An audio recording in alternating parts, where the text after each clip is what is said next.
Now, there are striking similarities between Deuteronomy's religious program and the major religious reforms that were carried out in the 8th century by King Hezekiah, but even more so in the 7th century by the King Josiah, around 622. King Josiah. This is a reform that's reported in the book of 2 Kings.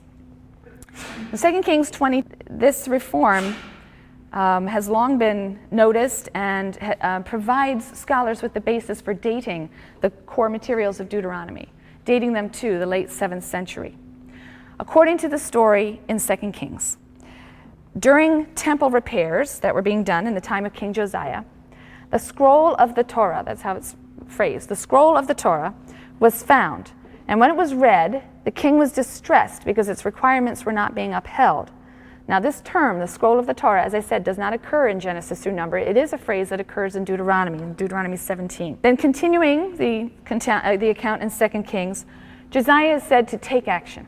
He assembles the people, he publicly reads the scroll, the people agree to its terms, and then Josiah's reforms begin. We hear that he purges the temple of vessels that had been made for Baal and Asherah that were in the temple of Yahweh. He removes all foreign elements from the cult. He prohibits sacrifice to Yahweh anywhere but in the central sanctuary. He destroys all of the high places. This refers to sort of rural shrines that were scattered throughout the countryside where local priests and Levites might offer sacrifices for people. Ritual shrines and pillars being used in the worship of Yahweh, these are deemed to be quite legitimate in the J and E sources. The patriarchs are doing this sort of thing all the time, building altars all around the country. But it's Deuteronomy that contains commandments to destroy the worship, first of all, the worship of other gods, but also the worship of Yahweh in high places or in rural shrines.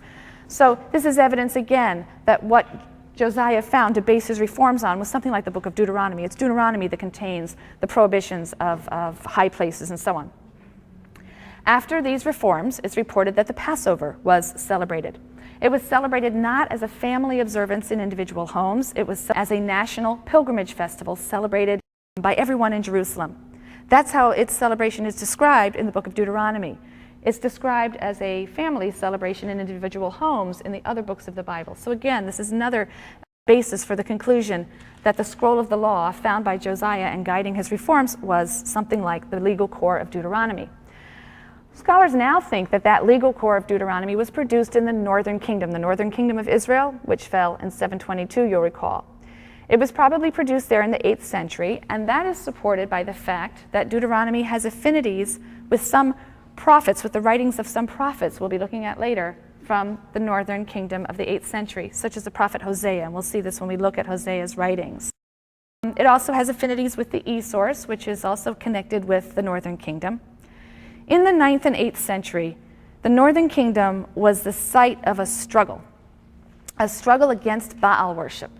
It was also home to certain prophets, such as Elijah and Elisha, who are known for their zealotry and their exclusive Yahwism.